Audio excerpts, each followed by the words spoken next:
Yo, my name is Sebastian Ravela.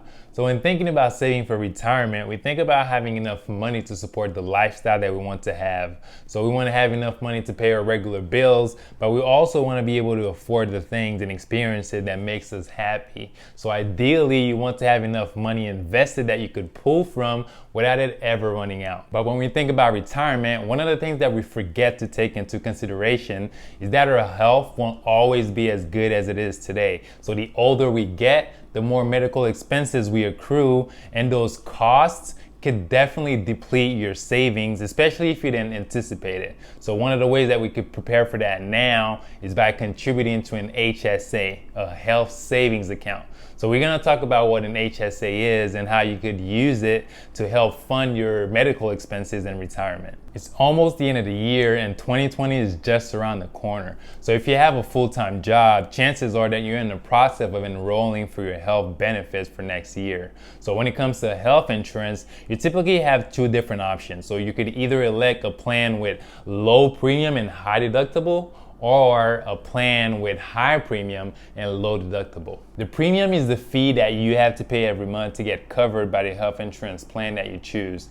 Now the deductible, that's the amount of money that you have to pay out of pocket to cover all medical expenses before the insurance kicks in and covers the rest. So say that your deductible was $2,000 and you had a procedure done that cost $3,000.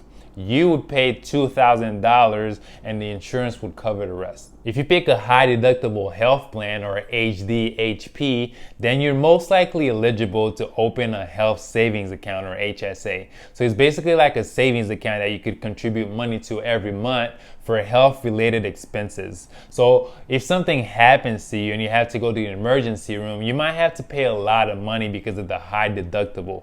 Putting money every month in a health savings account could help you save for medical bills if you ever need it. You could only use that money for qualified medical expenses. And here, qualified medical expenses is used pretty loosely and could be a broad range of things. So it includes what you usually think about, plus things like alcoholism treatment, birth control pills, breast pumps and supplies, fertility enhancement, guide dog or service animal costs. But why would someone want an HSA and not just open a regular savings account? So why would somebody want a high deductible plan? So for the past 2 years, I decided to go with a high premium, low deductible plan. I didn't want to pay a lot of money out of pocket, so I decided to go with a low deductible one. So both years I thought I would be going to the doctors more often, but every time I went, it was always for preventive care. So not because I had a major health concern, but because I was going for a regular checkup just to make sure I was in good health. So if you didn't know, all health insurance plans, they cover preventive costs. So you might have to pay a $20 copay every time you see a doctor, but they cover everything else. So for both years, the low deductible weren't any help. If I pick a low premium plan, I could have spent a lot less money on health insurance. But the low premium is not the main reason why I'm switching to a high deductible plan next year. I'm switching so I could take advantage of all the benefits a health savings account has to offer. Typically, contributions to an HSA are made through payroll pre-tax. So the amount of money that goes into the account does not count towards your income and you don't pay any taxes on it. So if your contributions were made after paying taxes for some reason, you can still deduct them from your gross income on your tax returns. The money that you put in there is yours and you don't have to spend it if you don't want to. So what you contribute and don't use will roll over each year. So there's no expiration date. So if you don't use the money, it'll still be available year after year. Remember how the goal was to start saving a decent amount of money for medical expenses later? Well, say that you were just saving $200 every month for 20 years. You would have accumulated $48,000. That's not bad, but what's great with an HSA is after you've accumulated $1,000,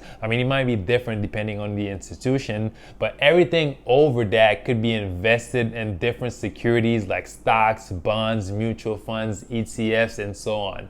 So assuming a return of 8%, that same $200 a month would have grown to over $100,000, which is more than twice as much. Now, the only way to get that kind of growth is to not touch the money in the account and let it grow and compound over time.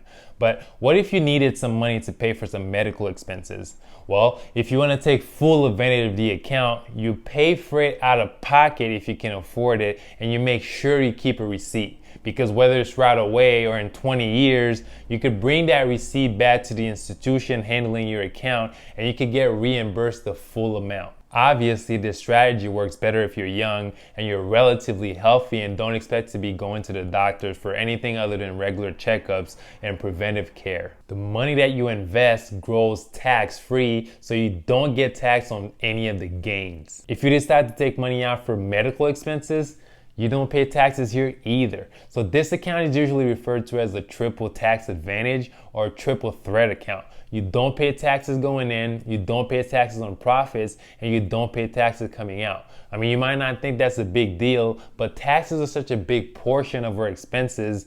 Being able to have an account that's truly sheltered is powerful. It's so good that the IRS has a super low limit on how much money you could put in there every year. So for 2020, it's $3,550 for individuals and $7,100 for families.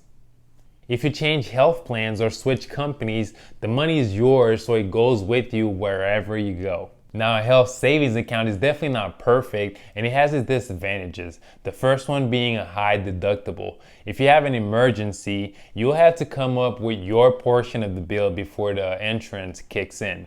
And those deductibles could be as high as $4,000 for an individual. If you pay for medical expenses out of pocket and you want to get reimbursed someday, then you need to be really disciplined on keeping those receipts. So you need some sort of storing system so that you could easily find them multiple years and sometimes decades later. Also, wanting to keep your money invested might lead you to making bad decisions, like not seeking medical care because you want the money to stay in the account. So you might be told that you need a procedure done, but you might decide to not take the money out and get it done because you want the money to stay in the account and grow. And finally, if you take money out to pay for non-qualified medical expenses, not only are you paying taxes on it, but you pay a 20% penalty.